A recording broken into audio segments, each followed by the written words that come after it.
ದಾವಣಗೆರೆ ಜಿಲ್ಲೆ ಚನ್ನಗಿರಿ ತಾಲೂಕಿನ ನೆಲ್ಲೂರು ಗ್ರಾಮದ ಅಂಬೇಡ್ಕರ್ ಸರ್ಕಲ್ನಲ್ಲಿರುವಂತಹ ಎಕೆ ಕಾಲೋನಿಯಲ್ಲಿ ಸಂವಿಧಾನ ಶಿಲ್ಪಿ ಡಾ ಬಿಆರ್ ಅಂಬೇಡ್ಕರ್ ಅವರ 133ನೇ ಜಯಂತಿಯನ್ನು ಆಚರಣೆ ಮಾಡಲಾಯಿತು. ಕಾರ್ಯಕ್ರಮದಲ್ಲಿ ನೆರೆದಿದ್ದಂತಹ ಗಣ್ಯರು ಅಂಬೇಡ್ಕರ್ ಅವರು ನಡೆದು ಬಂದ ಹಾದಿ ಹಾಗೂ ಅವರ ಆದರ್ಶಗಳನ್ನು ನೆನೆದರು.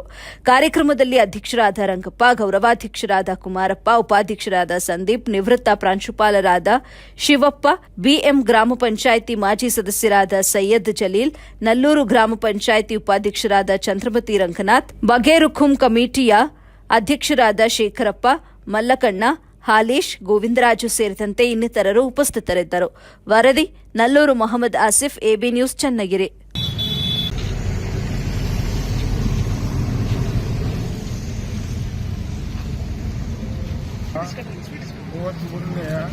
ಬಾಬಾ ಸಾಹೇಬ್ ಅಂಬೇಡ್ಕರ್ ಅವರ ಜಯಂತಿಯನ್ನು ಇವತ್ತು ನಮ್ಮ ನಲ್ಲೂರಿನ ಎಕೆ ಕಾಲೋನಿಯಲ್ಲಿ ನಮ್ಮ ಯುವಕ ಸಂಘದವರು ಆಚರಣೆ ಮಾಡ್ತಕ್ಕಂಥದ್ದು ಬಹಳ ತುಂಬ ಸಂತೋಷವಾಗಿದೆ.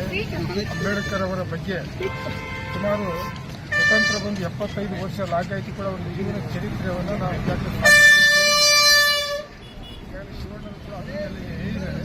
ಅದೇ ರೀತಿ ಎಲ್ಲ ವರ್ಗದ 133ನೇ ಅಂಬೇಡ್ಕರ್ ಜಯಂತಿಯನ್ನು ನಲ್ಲೂರು ಎಕೆ ಕಾಲೋನಿಯಲ್ಲಿ ನಾವು ಆಚರಣೆ ಮಾಡುತ್ತಿದ್ದೇವೆ.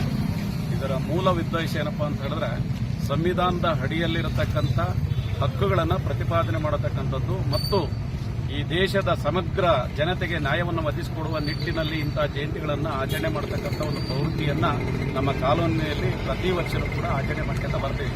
ಉದ್ದೇಶ ಏನು ಅಂತ ಹೇಳಿದ್ರೆ, ಇವತ್ತು ಭಾರತದ ಮಾನವತಾವಾದಿ ಅಂತ ಕರೀತೇವೆ, ಭಾರತ ರತ್ನ ಇವೆಲ್ಲ ಪುರಸ್ಕಾರಗಳನ್ನು ದೊರೆತ ಏಕೈಕ ವ್ಯಕ್ತಿ ಭಾರತದಲ್ಲಿ ಅಂತ ಹೇಳಿದ್ರೆ ಅದನ್ನ ಡಾಕ್ಟರ್ ಬಿಆರ್ ಅಂಬೇಡ್ಕರ್ ಅಂತ ಹೇಳಿದ್ರೆ ತಪ್ಪಾಗಲಾರದು ಅಂತಕ್ಕಂಥದ್ದು. ಯಾಕಂದ್ರೆ